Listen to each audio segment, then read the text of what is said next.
Hey guys, it's Danny and welcome back to another video. So as you can probably tell by the title, you probably already know what I'm going to be talking about. So I guess in 2020, I kind of want to make more personal videos, basically videos about me. I've been reflecting on all of my uploads and all of my content is that a lot of people like it better if I talk about me.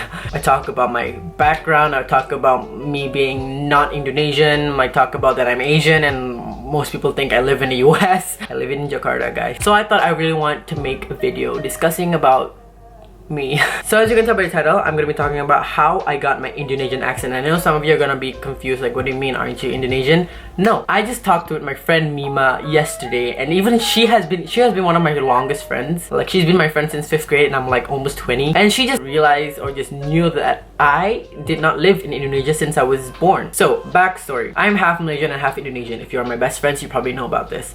My dad is Malaysian, my mom is Indonesian, but I was born in Malaysia. I was born in Malaysia and I stayed there until I was in 4th grade. So automatically I was a Malaysian citizen with a Malaysian passport. So I am not an Indonesian citizen at all. I was not exposed to Indonesian language that much. I was still a child, so I didn't really understand. I didn't eat Indonesian food until like at least 5th grade. So all of my childhood, my kindergarten, my primary school, my childhood was basically in Malaysia. Then I moved to Indonesia, Jakarta around 5th grade, which means I was like around 10 years old, 11 years old, somewhere around there. And until today, I live in Indonesia since 5th grade. Some of you might wondering how I got my Indonesian accent. So I'm gonna be talking in 2 languages. Of course, gue bakal ngomong di bahasa Indonesia karena gue ngomongin tentang accent Indonesia gue. Ini adalah accent Indonesia gue. Nah, setiap kali kalau gue bilang ke orang-orang kalau gue warga negara Malaysia, pasti orang tuh bakal bingung karena gue nggak kayak orang Malaysia, karena Indonesia gue accentnya itu ya kayak orang Indo aja. Di Indonesia tuh pasti ada banyak yang orang-orang bule, orang-orang asing. Walaupun mereka bahasa Indonesia mereka jago, tetap kedengaran accent mereka. Contoh kalau lo orang India atau lo orang US, pasti kalau ngomong bahasa Indonesia juga masih agak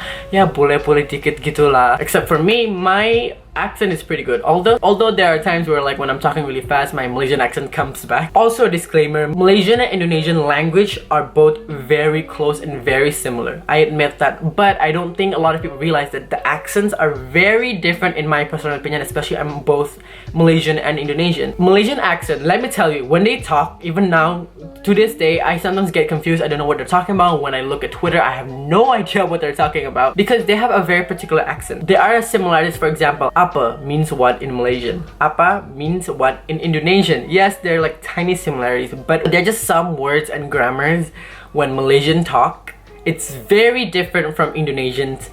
I swear that the grammar is different, and then the way to pronounce it is different, and then they speak really fast, and then there are just some words that are not Indonesian words. Majority of the words are similar to Indonesian languages, so like Malaysian and Indonesian are quite similar, but there are actually quite some words that are not in their dictionary. So, how I got my accent. When I moved to Jakarta in 5th grade, my accent was very thick. Very thick Malaysian accent. So, did I get bullied? So, I don't want to shame my friends, but yeah, some of them did bully me for having this Malaysian accent. Some of them did bully me for being Malaysian. So how I adapted to it is that I think it was easy for me to adapt to it because I was like 5th grade. So when you learn something when you're younger, it tends to like stick to yourself or to your head, to your brain better compared to when you study it when you're like me, I'm an adult. Like for me, if I was to study an accent, like try to copy an accent would be very hard. But since I started at such a young age, I was able to kind of copy. It took me about like a year to actually get the accent. From Malaysian to Indonesian, maybe a lot of people will be like, oh, maybe the biggest issue is pronunciation and also like grammar itself because there are a lot of words that are different. But for me, the biggest issue was actually not grammar or words, it's actually more accent because it took me a year to actually like got my Indonesian accent. Kayak gue ngomong bahasa Indonesia yang kayak orang warga Indonesia aja tuh kira-kira ya setahun ya. Mungkin buat beberapa orang tuh cepat, tapi buat gue apalagi gue masih kecil ya, jadi masuknya agak lama. Apalagi goblok. What I did is that I actually started to talk to my friends. I was so shy at that time because I was scared I was different because I had a different voice, different accent. I'm this little random kid that popped in 5th grade, so I was nervous. I didn't really talk that much until a couple of guys, a friend of mine, approached me, and then I started to talk. Even that time I was still scared because my Malaysian accent was still thick, and at that time Malaysia Malaysia and also Indonesia was having conflict about batik and stuff. I don't give a shit. Don't comment them on my channel, please. Thankfully, my school is bilingual, so I was able to talk in bahasa Indonesia and also English. Jadi gue tuh caranya tuh gue ngomong sama teman-teman gue, tapi gue cuma ngomong sama kayak 2-3 orang yang gue percaya, karena kalau ngomong bahasa Indonesia karena gue malu karena accent gue masih ya Melayu gitu loh. And then I start to watch. I remember watching a couple of cartoons in Indonesian. That helped. I also started to pay attention to my mom and grandmother because they're both Indonesian. They talked in Indonesian a lot, so I started to copy them. Basically, like in Malaysia, I would say, "Oh yeah," and then now I start saying, "Oh yeah." So like try to follow the yeah part, change it up.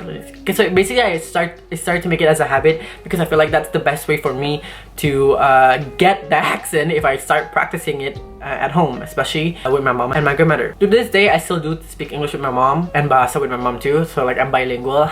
Kayak anak Jaksel gitu loh. Difference is my English is better than most Jaksel, so I'm sorry. JK, please don't hate me. Afterwards, of course, we had bahasa Indonesia class in 5th and 6th grade. Oh, hi, you woke up? Yeah, I just woke up. He got a new collar. I have a bahasa Indonesia class when I was in 5th and 6th grade, so obviously I was able to learn grammar. That's why it wasn't so hard for me. I definitely had help from my teachers because they knew I was struggling a little bit because my Indonesian scores at that time was really bad, because sometimes reading the text is confusing for me because the words are different, and also in my head I'm trying to think of the accent too. I know it's weird. When I study or read an Indonesian text, I try to read it in an Indonesian accent in my head so that I can get used to it if I'm gonna live in Indonesia. I was grateful for my primary teachers because they were actually really caring and really helped me a lot in adapting to my Indonesian. I think I wouldn't have been able to done it without them, so I'm not gonna blabber too long because I know it's gonna be a boring ass video. So just to recap, basically I didn't talk to any friends.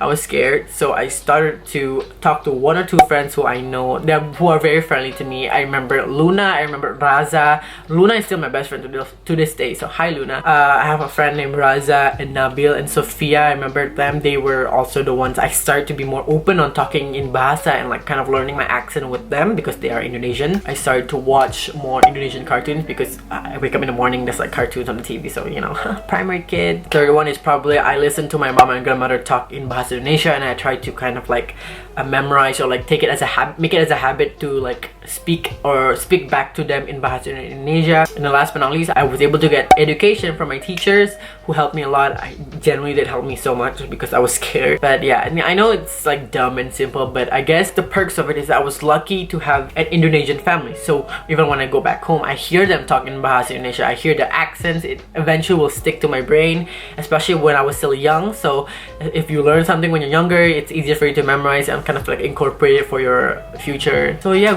semoga ini ngebantuin kalian. Ini Indonesian accent gue. A lot of people don't know I'm Malaysian, cause sampai sekarang juga gue masih WNA. Nah, kalau kalian mau tahu kenapa gue masih WNA, maybe I'll make another video for that. You know, comment down below if you're interested. Terima kasih udah nonton video gue. Like, comment, subscribe. Jangan lupa pencet bell yang ada di bawahnya sama subscribe-nya. Kalau mau follow Instagram sama social media gue ada di bawah. Dan yeah, I will see you next time on my next video. Bye bye bye bye.